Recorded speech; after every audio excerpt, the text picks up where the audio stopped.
Fala pessoal, sejam bem-vindos ao canal. Vamos dar sequência para esses vídeos de como escrever o seu artigo. Nós estamos na parte 3. Nessa parte nós vamos falar sobre título, abstract, submissão e algumas ferramentas que podem ajudar vocês na escrita do artigo. Eu sou o professor Felipe Reis e vou apresentar algumas estratégias dando sequência às nossas aulas dos vídeos 1 e vídeo 2. Bem, em relação ao título, a gente precisa pensar que o título ele vai chamar a atenção do leitor, tá? E o que a gente quer geralmente quando a gente publica um artigo? A gente quer que as pessoas leiam, a gente quer que ele tenha impacto, a gente quer que ele seja comentado na rede social. Ou seja, quanto mais pessoas lerem o nosso artigo, maior vai ser a importância da nossa pesquisa. E hoje existe uma forma de você medir isso. Isso chama-se Altmetrics. O Altmetrics ele se baseia em comentários de rede social, por exemplo. A definição de Altmetrics é uma métrica alternativa baseada em menções em mídia online. É uma ferramenta, como está aí no slide, uma nova ferramenta que pode ajudar a identificar artigos que têm mais influência sobre diversos públicos. Então, como é que o Altmetric aumenta? O Altmetric aumenta a partir do momento em que as pessoas, por exemplo, entram no Twitter e compartilham o link do PubMed. Entram no Facebook e compartilham o link do PubMed. Tá? O Altmetric ele não conta se, por exemplo, uma pessoa entrar no Instagram e postar a capa, ali a primeira página do artigo. Isso daí não conta para o Altmetric. E o Altmetric é importante e é possível você saber qual é o Altmetric do seu artigo e inclusive de quais países o número de acesso foi maior. A gente vai ter um exemplo logo de um estudo que a gente desenvolveu aqui. Então, quando a gente pensa no nosso título, a gente tem que ter um título que chame a atenção do leitor, porque isso vai gerar interesse. A primeira coisa que a gente faz quando a gente vai olhar para o artigo, que a gente busca no PubMed, é olhar o título. Então, se aquele título é interessante, a gente vai ter interesse de ler o artigo. Então, nós temos algumas estratégias para desenvolver o título, para criar o título. Por exemplo, fornecer as informações mais relevantes do artigo. Alguns títulos, inclusive, trazem a conclusão do estudo no título. Tá? Então, alguns estudos eles colocam a conclusão do artigo no título. É como se você estivesse mostrando ali a informação mais importante do artigo já no título. Tá? Então, essa é a primeira estratégia. A segunda estratégia é usar palavras-chave no título. Aquelas mesmas palavras-chave que você utilizou abaixo do abstract, você vai usar também no título. Qual é a importância de se fazer isso? Por exemplo, se você desenvolveu um ensaio clínico e você utilizou palavras-chave no título, se em algum momento alguém fizer uma revisão sistemática, mais facilmente essa pessoa vai encontrar o seu artigo. Se alguém buscar no PubMed, mais facilmente essa pessoa vai encontrar o seu artigo. E uma vez que a pessoa encontra com facilidade seu artigo, você pode aumentar o número de citações do seu artigo, sabe? Então, usar essa estratégia de keywords no título também é uma boa estratégia. A outra estratégia é usar perguntas. Então, você pode, no título, ter um título que é uma pergunta que vai ser respondida no seu artigo. Então, usar perguntas no título. Ou usar uma declaração negativa. E a gente consegue ver isso em alguns ensaios clínicos. Tal intervenção não foi efetiva para tal desfecho em tal doença. A gente consegue ver isso em alguns títulos. Mas usar texto negativo ele pode ter um problema em relação à localização do seu texto. Tá? Então, textos negativos, textos que usem perguntas, talvez uma pessoa que esteja fazendo uma revisão sistemática tenha dificuldade de encontrar o seu artigo. Por outro lado, pode ser que o Altmetric aumente, porque é um título que chama muita atenção. Né? Um título negativo, um título com pergunta, chama muita atenção. Então pode ser que o Altmetric aumente. Tá? Mas lembra, o Altmetric não tem nada a ver com citação.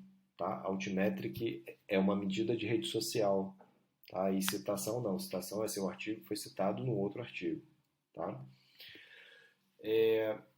Então, esse estudo, né, da Amanda, que foi aluna do professor Leonardo Costa, fez aí a avaliação, né, ela avaliou o Altmetric de ensaios clínicos sobre dor lombar. E o que ela observou? Que a maior pontuação do Altmetric ela acontecia para ensaios com títulos interrogativos, ou seja, perguntas, ou então afirmando que determinado tratamento funciona ou não, artigos publicados em periódicos de maior fator de impacto, isso daí é óbvio, né, porque as pessoas vão ler artigos de revistas melhores, né, ou das maiores revistas, artigos publicados mais recentemente, ou artigo com maior número de citações, isso acaba aumentando o Altmetrics do estudo. Bem, esse aqui é um exemplo de um artigo que a gente fez.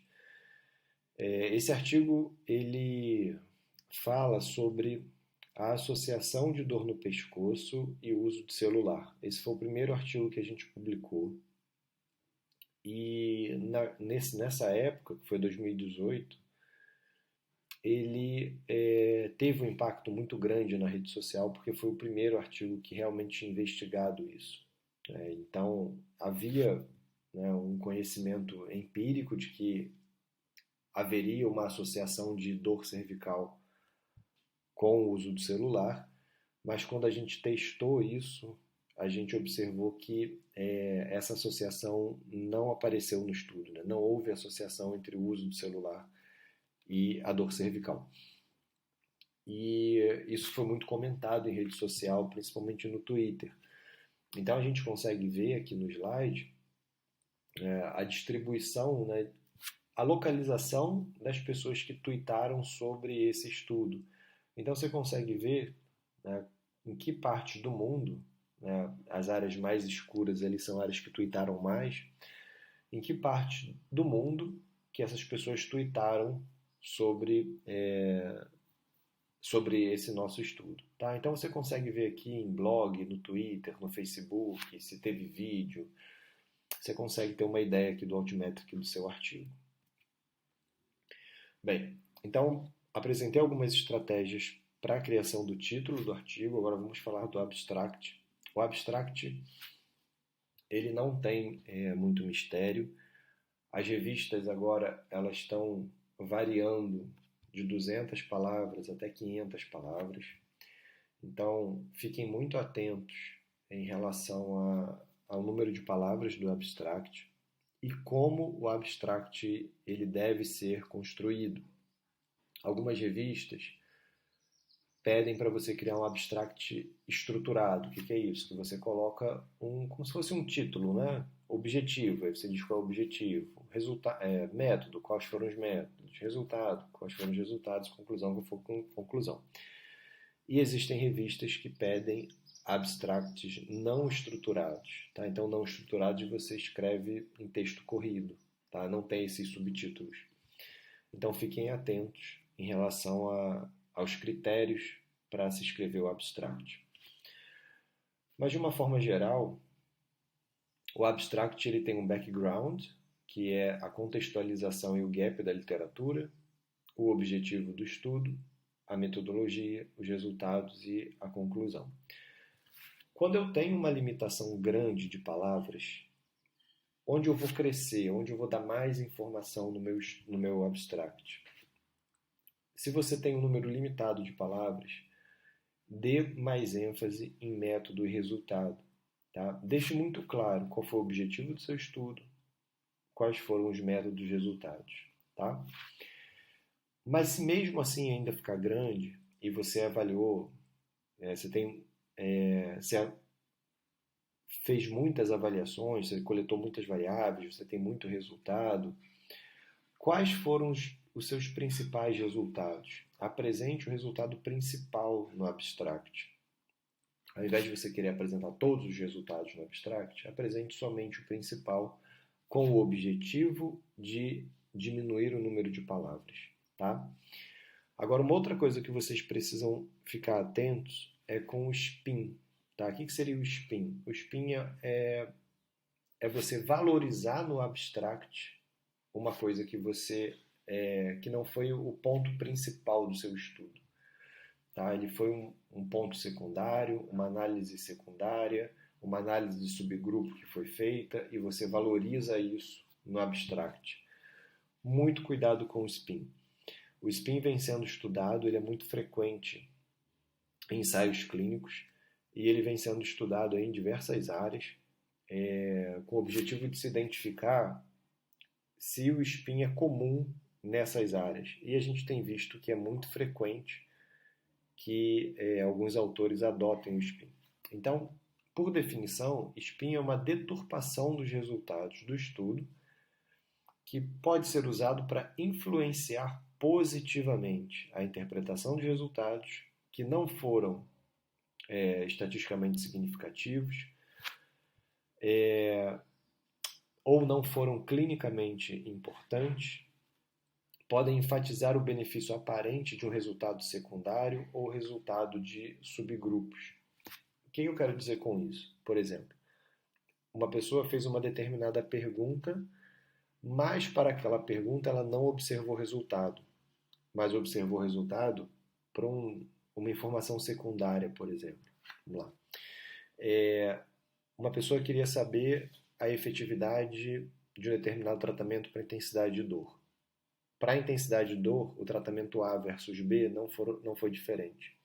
Mas ele foi diferente, por exemplo, para a ansiedade. Aí a pessoa, no abstract, defende que o tratamento foi efetivo para a ansiedade, mas essa não foi a pergunta principal dela. Isso é um spin. Tá? Então, tenha muito cuidado na hora de construir o seu abstract. Verifique se o que está escrito no seu abstract realmente é aquilo que você encontrou em relação à sua pergunta, é aquilo que você está apresentando no resultado. Tá? Então, muito cuidado com o abstract. Escreva o abstract com cuidado, tá? Porque geralmente o abstract é uma das últimas partes do artigo a serem escritas e as pessoas dão pouca atenção para o abstract. No entanto, geralmente os editores de revista, a primeira coisa que eles vão ler é o seu abstract.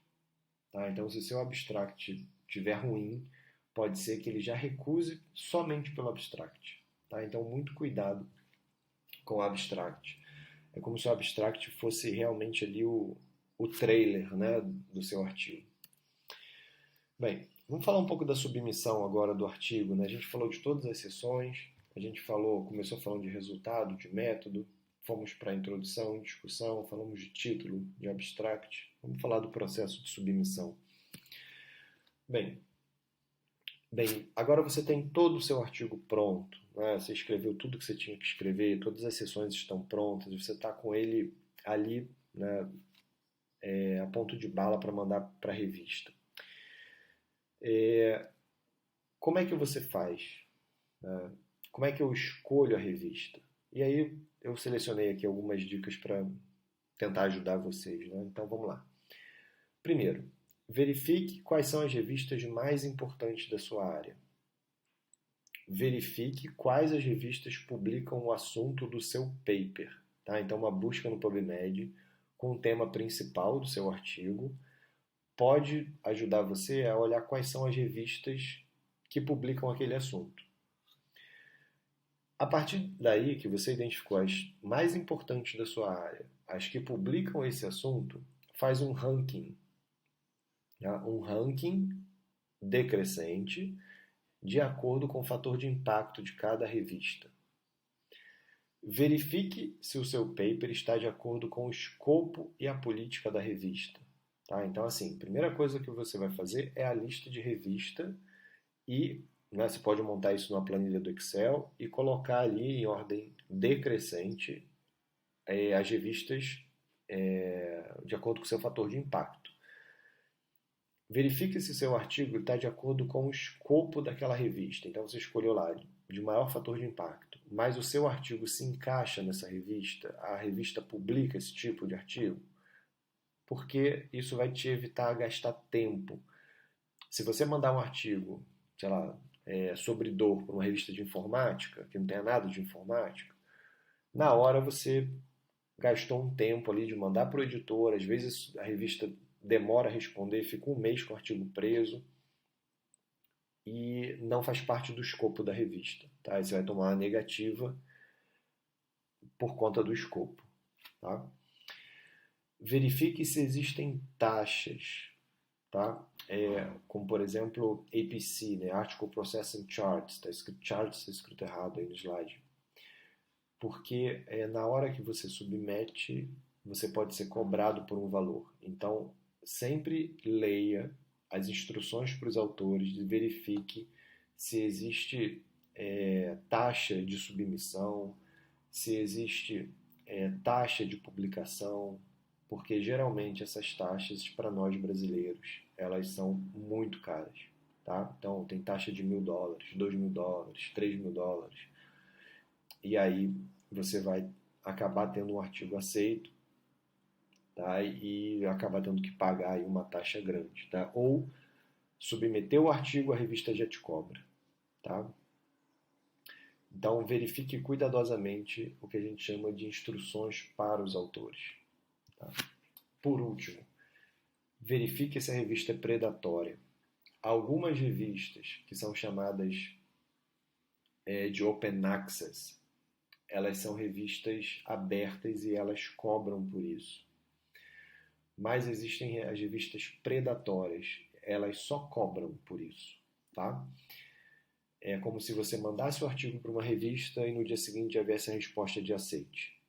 Tá? Ou seja, é aquela pagou, publicou. Tá? Então, revista predatória, você precisa fugir de revista predatória, porque essas revistas não têm nenhum comprometimento com metodologia, com a ciência. Então, fuja de revista predatória. Depois eu vou mostrar em outro slide como é que você consegue localizar se aquela revista é predatória ou não. Essa é uma ferramenta chamada de Jane. Muitas vezes você pode estar na dúvida de qual é o jornal que você manda, né, para qual revista você vai mandar. Você pode acessar esse site, colar o seu abstract nesse espaço, pedir para ela localizar os jornais aqui embaixo, né, então Find Journals, clica aqui e ela vai te dar uma relação de revistas que você poderia submeter de acordo com o tema do seu abstract. Então, esse site ele localiza temas principais no abstract e cruza essas informações com as revistas. Tá? Ela vai te dar uma relação de revistas que você poderia publicar esse artigo. Não necessariamente você tem que seguir essa revista, mas ela pode te dar uma ideia de revistas que você às vezes não conheça, que vale a pena você olhar o fator de impacto, você olhar se é predatória ou não, se olhar se ela tem taxa ou não. Tá?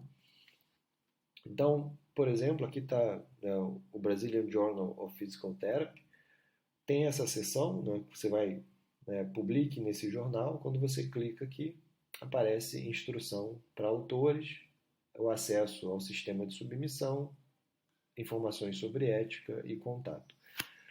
Então, acessa instruções para autores. Nessa aba você vai ter todas as informações de formatação do artigo e todas as instruções, se cobra, se não cobra. Vai estar tudo localizado nessa aba de instruções para autores. Prepare uma cover letter. Tá? A cover letter ela é uma carta de apresentação. Sabe quando uma pessoa vai se apresentar, de repente, para concorrer a uma vaga de emprego e ela tem uma carta de apresentação? Essa é a cover letter. A cover letter é a carta de apresentação do seu artigo. Então, construa uma cover letter bem escrita. Gaste tempo para escrever a cover letter. Por quê? Novamente, muitos editores, eles vão olhar a sua cover letter e o seu abstract. Tá? Eles não vão ler o seu artigo de ponta a ponta, porque eles recebem uma infinidade de artigos. Então, para eles conseguirem olhar se aquele artigo, né, tem o escopo da revista, se é interessante ou não, ele vai na cover letter e vai no seu abstract, e ali ele toma a decisão se segue para revisão ou se ele nega de cara. Então, nessa cover letter, você deve expressar sua convicção de que o artigo está dentro do escopo da revista, indique o título do paper e o nome dos autores. É importante você dizer também, além de indicar o nome dos autores, qual foi a função de cada autor. Então, o fulano escreveu o artigo, o outro coletou o dado, o outro fez análise estatística, o outro fez a revisão do texto. O que cada autor fez? Afirme que a pesquisa é nova e original. Destaque pontos específicos que reforcem novidade e a importância do paper. Destaque quaisquer pontos sobre o paper que possam levantar questões para o editor. Por exemplo, que um paper longo ou com muitas figuras. Exemplo, você tem, a revista aceita 6 tabelas ou figuras, né, gráficos, por exemplo, e você tem 8. Você tem que, na cover letter, dizer, olha, o meu trabalho tem 8 figuras, porque elas representam isso, isso e isso. Então, você já apresenta qualquer coisa que ele possa contestar, você já justifica na cover letter. Por que você está mandando 8 figuras, uma vez que a revista aceita 6? Expresse a esperança de que o paper esteja satisfatório. Expresse que você tenha tomado todos os cuidados e que esse artigo mereça ser considerado para seja considerado para publicação na revista. Existem alguns modelos de cover letter disponíveis na internet. Você pode dar um Google em cover letter, cover letter submission, ou cover letter journals, que você vai ter uma série de exemplos que podem ajudar vocês a construírem as cover letters de vocês. Bem, eu falei para vocês em relação às revistas periódicas, né? Então nunca submeta para a revista predatória, desculpa. A revista predatória, ela não tem nenhum compromisso com a pesquisa, não tem nenhum comprometimento com análise por pares, ela não está comprometida com divulgação científica realmente.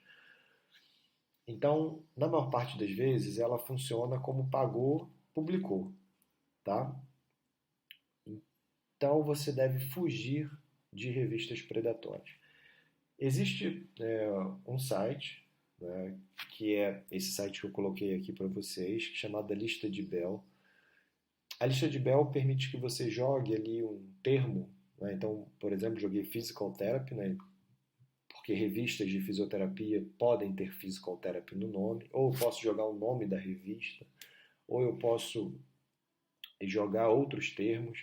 Então eu jogo um termo aqui, mando ela buscar e eu procuro quais são as revistas, por exemplo, que têm Physical Therapy no título, que são revistas predatórias e que eu não deveria submeter o meu artigo. Bem, vamos falar agora de algumas ferramentas, tá, que podem ajudar vocês aí na elaboração do artigo, do TCC.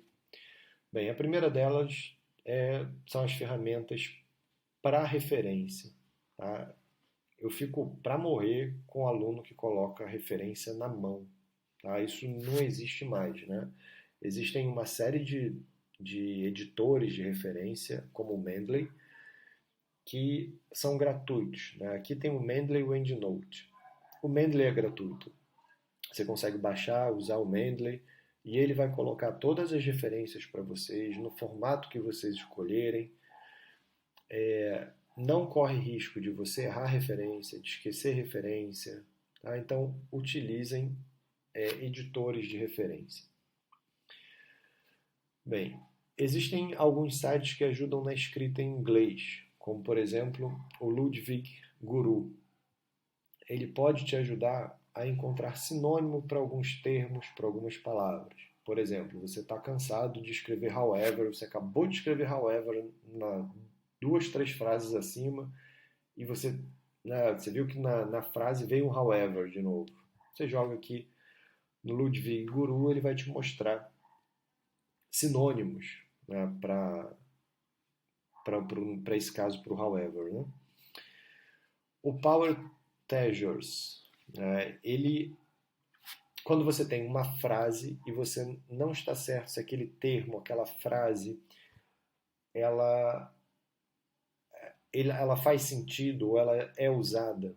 Tá? Então, por exemplo, você escreve uma frase de comparação ou está faltando palavra na sua cabeça. Esse site ele vai buscar aquele termo ou aquelas palavras em artigos ou revistas, como por exemplo New York Times, né, outras publicações em inglês, e vai te mostrar vários exemplos de colocação daquela palavra, daquele termo, em frases. Então ele pode também te dar ideia de como você pode construir a sua frase. O Half and Right, ele tem uma parte paga e uma parte gratuita. Ele é muito interessante porque ele te dá uma série de frases específicas que te ajudam a construir a sua. Por exemplo, quando você vai falar da introdução, né? Então, assim, primeiro parágrafo, ele vai te dar ali uma série de templates, tá? Como ele está colocando aqui, né? This has been of interest for a considerable period, ranging from the early... E ali você consegue olhar alguns exemplos de frases que muitas vezes te destravam de onde você está. Então, dá uma olhada depois no Half and Right, explora essa parte chamada Academic Phrase Bank, onde você tem um banco de frases mesmo, em que ele vai te dar ali várias frases que você consegue destravar muitas vezes numa parte do texto que você está travado ou não sabe como começar aquela parte. Tá? É bem interessante olhar esse site e ele funciona bem. O Grammarly ele ajuda a identificar erros mais grosseiros de inglês, né? Como por exemplo erro de digitação, erro de conjugação do verbo, preposição, ele consegue identificar isso no seu documento. O Grammarly também tem uma versão gratuita e tem uma versão paga. Então, para quem domina um pouco mais o inglês, muitas vezes o Grammarly serve para identificar erros que a gente cometeu, mesmo durante a escrita ali, né? Às vezes por distração mesmo. Mas ele não é um tradutor, e não adianta pegar do Google e passar no Grammarly, tá? Porque o texto não vai ficar bom. Se você não domina o inglês, aí não tem jeito. Né? Tipo, não domino, não consigo escrever, não consigo. Aí não tem jeito. Aí realmente é pagar por um serviço para fazer a tradução do português para o inglês. Mas também existem outros serviços, né? Quando você traduz de português para inglês, acaba ficando muito caro. Mas também existem serviços que fazem a revisão somente do inglês. E geralmente esses serviços são mais baratos, tá? Do que você traduzir do português para o inglês. É mais barato você fazer inglês em inglês, tá? Revisar o texto já em inglês.